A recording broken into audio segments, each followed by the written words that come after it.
The Boruto anime sucks, but you should still watch it. In case you've been living under a rock and don't know what Boruto is, Boruto Naruto Next Generations is a sequel and spin-off to Naruto. Instead of following the journey of Naruto, the new series follows his son, Boruto.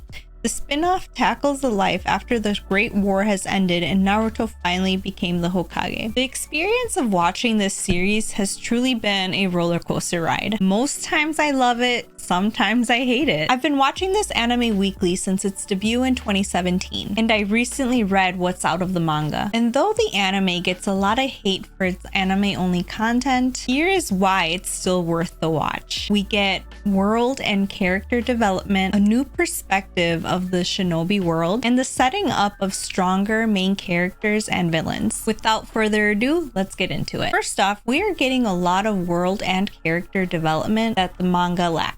It's important to note that the first 50-ish episodes take place before the point where the manga begins. So it gave us information and introduced us to characters that the manga does not cover right away. By doing this, they're showing us our favorite OG characters, where they are now, and we get a better look at what Konoha and the shinobi world looks like now. The main characters of Naruto are all grown up now, married, and they have children of their own. And the anime does a great job of introducing us to them, showing us who they are and what they can do, and we get to see Boruto interact with them and build relationships with them. And with this, we grow familiar with these characters and get hyped when they do something cool, or we get worried if they find themselves in trouble. Side character development is something that the manga did not prioritize, but I'm really happy that the anime is covering it with content that adds to the story. The village is also much bigger. There has been a lot of technological advances, and the villagers are truly living genuinely happy lives in this time of peace. It's interesting to see Konoha look so different even though it takes place in the same universe as Naruto. Science and technology are really adding a different feel to the story. We are also getting a new perspective of a shinobi growing up in a peaceful world, and a set of stronger main characters and villains. The perspective of our main character Boruto is very different from Naruto's for three reasons. Firstly,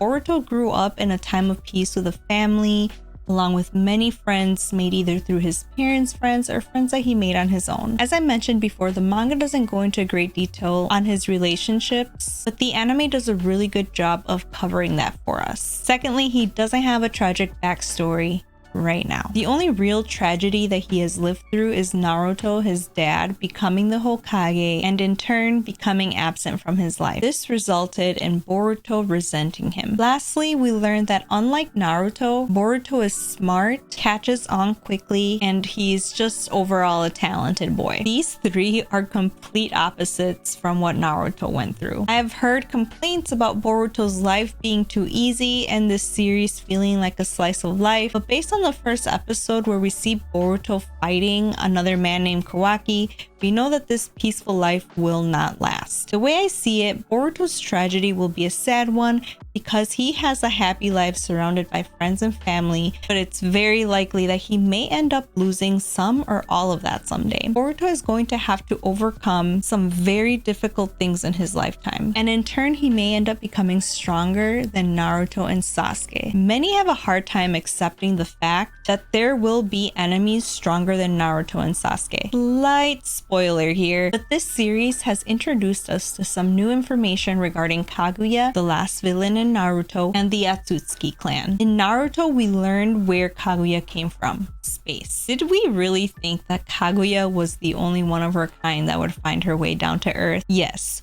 Because personally, it did not cross my mind that there would be more of her. But there are, and now Boruto and his generation need to become stronger because the new enemies are only going to be more difficult opponents than before. Kakashi even said it before, the next generation will always surpass the previous one. It is one of the never-ending cycles in life. In conclusion, the manga has chosen to focus more on the important events in the world of Boruto, while the anime dives deeper by giving us anime-only content that adds to the story. Either way, both tell the journey of Boruto, and Naruto fans will also see what happened to their loved characters. In a perfect world, there would be more balance, and there wouldn't be such an excessive amount of fillers, but as Sasuke says, a shinobi must fight with the hand they are dealt.